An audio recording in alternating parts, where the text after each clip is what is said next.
ఉంది సార్ ఇక్కడ. జిఎస్కి వచ్చేసి స్టాండర్డ్ సోర్సెస్ పెట్టుకున్నా సార్. నేను చాలా లిమిటెడ్ సోర్సెస్ పెట్టుకున్నాను.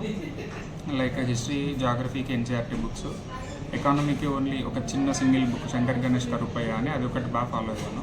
అది చాలా కాంపాక్ట్గా ప్రిసైజ్గా ఉంటుంది సార్ మాకు. తర్వాత పాలిటీకి ఓన్లీ లక్ష్మీకాంత్. తర్వాత పిఎంఎఫ్ఐఏఎస్కి ఎన్విరాన్మెంట్కి పిఎంఎఫ్ఐఏఎస్ అని ఒక బుక్.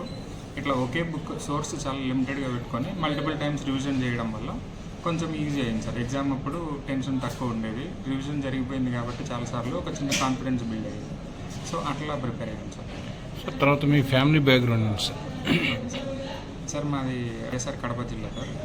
మా ఫాదర్ వాళ్ళు వచ్చేసి మా సొంత ఊరు బ్రహ్మంగారి మఠం దగ్గర పలువురాలపల్లి అనే విలేజ్ సార్. ఆయన కానిస్టేబుల్గా సర్వీస్ స్టార్ట్ చేశారు సార్. ఈ మధ్య ఎస్ఐగా రిటైర్ అయ్యారు. మా వైఫ్ వచ్చేసి కెనరా బ్యాంక్లో అసిస్టెంట్ మేనేజర్గా చేస్తారు. మాకు ఒక పాప కూడా ఉంది, శ్రీ మహాలక్ష్మి అని, 5 years ఏజ్. అండ్ మా మదర్ హౌస్ వైఫ్ సార్. మా బ్రదర్ కూడా పోలీస్ డిపార్ట్మెంట్లోనే వర్క్ చేస్తున్నారు సార్. అయితే మీకు అంటే మీరు మొదటగా అంటే జాబ్ చేసుకుంటూ ఇది చదివారా, మామూలుగా? జాబ్ చేస్తూనే చదివాను సార్. కాబట్టి కొంచెం బాగా లేట్ అయింది సార్. చదవడం కూడా కష్టంగా ఉండేది అప్పట్లో. ఇంకా జాబ్ చేస్తూ చదవడం వల్ల లేట్ ఏజ్లో యూపీఎస్సీకి ఎంటర్ కావడము, ప్లస్ చదవాలంటే కూడా లీవ్స్ దొరకకపోవడము, ఇట్లా చిన్న చిన్న కష్టాలు ఉండడం వల్ల బాగా లేట్ అయింది సార్ సెలక్షన్ నాది. నేను కూడా అంత ఎఫర్ట్ పెట్టలేకపోయేవాడిని. ఎందుకంటే జాబ్లో అంత ఈజీగా జస్ట్ లైక్ దట్ అట్లా జాబ్కి వెళ్ళి వర్క్ ఎగ్గొట్టి చదువుకుందాము అని చేయలేము. ఎందుకంటే మనము వర్క్ రిలేటెడ్ ఎథిక్స్ ఉంటాయి కాబట్టి.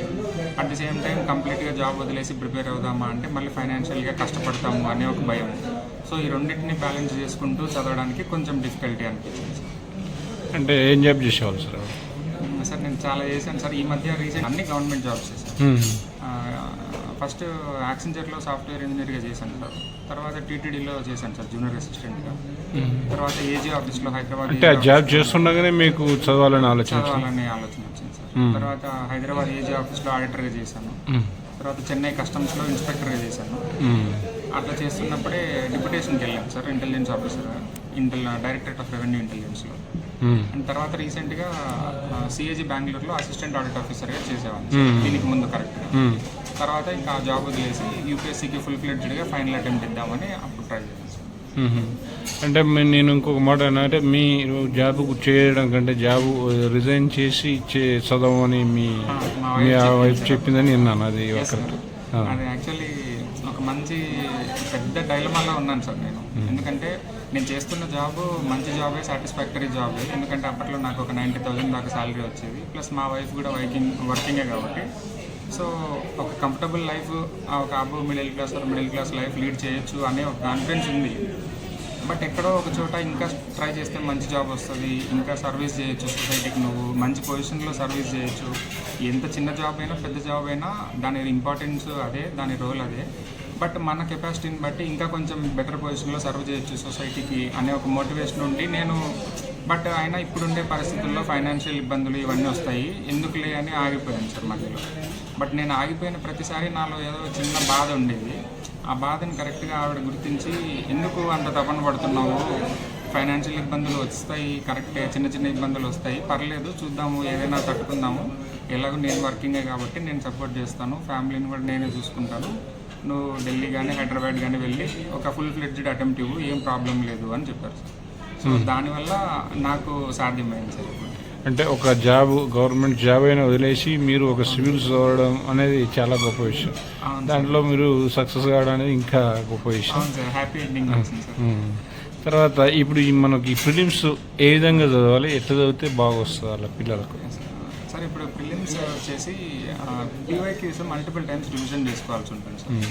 అది ఎస్పెషల్లీ యూపీఎస్సీ అడిగిన preliminary questions, previous year questions ఎంత ఇంపార్టెంట్ అంటే majority of the questions PYQs repeat అవుతున్నాయి సార్ ప్రిలిమ్స్లో. అరౌండ్ కొన్ని ఇయర్స్లో అయితే 7 to 8 క్వశ్చన్స్ వస్తున్నాయి కాబట్టి రిపిటేషన్ ఆఫ్ ది క్వశ్చన్స్ వచ్చినప్పుడు మనము ఆల్రెడీ చదివినవి అయితే ఈజీగా హ్యాండిల్ చేయగలుగుతాము. And one more thing is PYQs practice చేయడం ద్వారా మనకి ఏం తెలుస్తుందంటే యూపీఎస్సీ క్వశ్చన్ ఎలా ఫ్రేమ్ చేయగలుగుతుంది, యూపీఎస్సీ టాపర్స్ ఎలా ఆన్సర్ చేయగలుగుతున్నారు, ఇలా ఫ్రేమ్ చేసిన క్వశ్చన్స్ని ఇట్లా మనకు ఒక వే తెలుస్తుంది సార్. ఫస్ట్ ఒక బేసిక్ స్టార్ట్ అయిన తర్వాత మనమే ఈజీగా కొత్తగా అనలైజ్ చేయగలుగుతాం. యూపీఎస్సీ ఇంతకుముందు ఇలా ట్రెండ్గా ఇచ్చేది, ఇప్పుడు ఒకవేళ ట్రెండ్ మారిస్తే ఇట్లా ఇచ్చిండొచ్చు, సో ఈ క్వశ్చన్కి ఆన్సర్ ఇట్లా ఉండిండొచ్చు అని మనం ఈజీగా డెడ్యూస్ చేయగలుగుతాం. So number of test series కానీ లేదంటే ప్రిలిమినరీ టీవైక్యూస్ కానీ ఇవి సాల్వ్ చేయడం ద్వారా ఈజీగా క్రాక్ చేయగలుగుతాం సార్. అయితే ఈ ప్రిలిమ్స్లో ఏమేమి సబ్జెక్టులు ఉంటాయి, ఎన్ని పేపర్స్ ఉంటాయి? సార్ ప్రిలిమ్స్కి యాక్చువల్లీ ఏమేమి సబ్జెక్ట్స్ ఉంటాయంటే నార్మల్లీ హిస్టరీ ఉంటుంది సార్, వరల్డ్ హిస్టరీ ఉండదు, బట్ ఇండియన్ హిస్టరీ ఉంటుంది, ఏన్షియంట్, మోడర్న్, మీడియవల్ హిస్టరీ ఉంటుంది, ఇండియన్ జాగ్రఫీ ఉంటుంది, వరల్డ్ జాగ్రఫీ ఉంటుంది, అండ్ కరెంట్ అఫైర్స్ ఉంటుంది సార్. మ్యాక్సిమం కరెంట్ అఫైర్స్ అంటే ఇట్ ఇంక్లూడ్స్ ఎవ్రీథింగ్ సార్. అంటే ఇంటర్నేషనల్ రిలేషన్స్, మన బిల్స్ పాస్ చేయడం, parliamentary bills, acts, recent amendments ఇవన్నీ ఉంటాయి, ప్లస్ పాలిటీ ఉంటుంది, ప్లస్ ఎన్విరాన్మెంట్ మేజర్ సార్. ఎన్విరాన్మెంట్లో ఈ మధ్య ఎక్కువ క్వశ్చన్స్ వస్తున్నాయి. అండ్ సైన్స్ అండ్ టెక్నాలజీ ఒకటి ఉంటుంది సార్. మరి science and technology and general science అంటే ఫిజిక్స్, కెమిస్ట్రీ, బయాలజీ వీటికి సంబంధించిన క్వశ్చన్స్ ఉంటాయి. ఇవన్నీ కలిపి జనరల్ స్టడీస్ 1 అంటారు సార్. ఇది మార్నింగ్ ఉంటుంది. తర్వాత ఇంకొకటి GS2 CSAT అని, అది మధ్యాహ్నం ఉంటుంది సార్.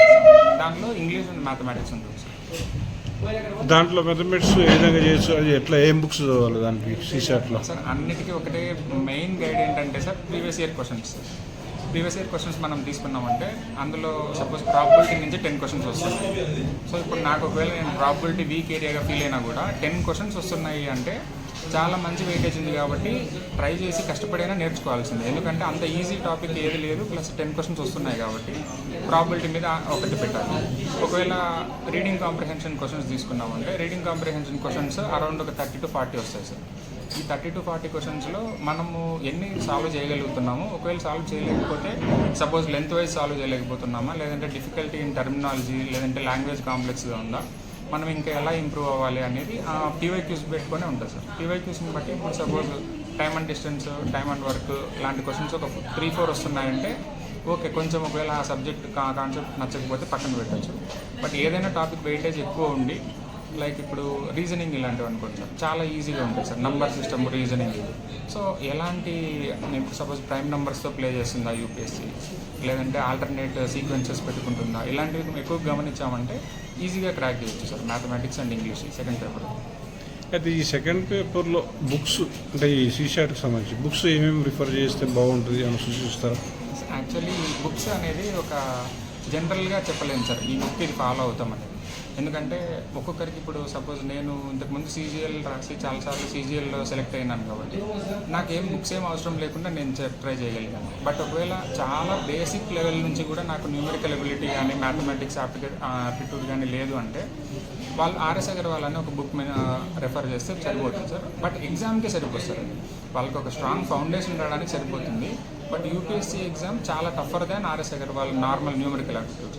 సో దాన్ని బేస్గా పెట్టుకొని like prime numbers, composite numbers, cubes, basics ఎలా ఫాస్ట్గా క్యాలిక్యులేట్ చేయాలి, డిజిటల్ సమ్ ఎలా వాడుకోవాలి, ప్రాబబిలిటీ అంటే ఏంటి, ఇట్లాంటి బేసిక్స్ కానీ ఏదైనా RS అగర్వాల్ కానీ అట్లాంటి ఒక బుక్ తీసుకొని తర్వాత యూపీఎస్సీ లెవెల్కి మనమే ఓన్గా ప్రిపేర్ కావాలి సార్.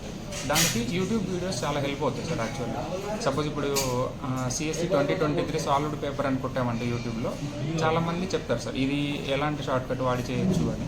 సో యూట్యూబ్ వీడియోస్ మీద ఎక్కువ డిపెండ్ అవ్వచ్చు sir, rather than one single book చెప్పడం కష్టం సార్. దాన్ని తర్వాత మీరు ఇప్పుడు ఈ ప్రిలిమ్స్లో మొదటి పేపర్ అయినటువంటి జనరల్ స్టడీస్ ఉంది కదా, ఈ జనరల్ స్టడీస్కి ఉన్నటువంటి బుక్స్ ఏం బుక్స్ రిఫర్ చేస్తే బాగుంటుంది సార్? అదే ఇంతకుముందు అనుకున్నట్టు మనం పాలిటీకి లక్ష్మీకాంత్ అనే ఒక బుక్ సరిపోతుంది సార్.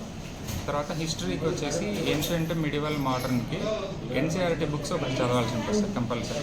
ఈ NCERT బుక్స్తో పాటు మోడర్న్ ఇండియాకి స్పెక్ట్రమ్ అన్న ఒక బుక్ వస్తుంది సార్, అది అట్లీస్ట్ దాంట్లో సమ్మరీ అన్న చదువుకోవాల్సి ఉంటుంది సార్.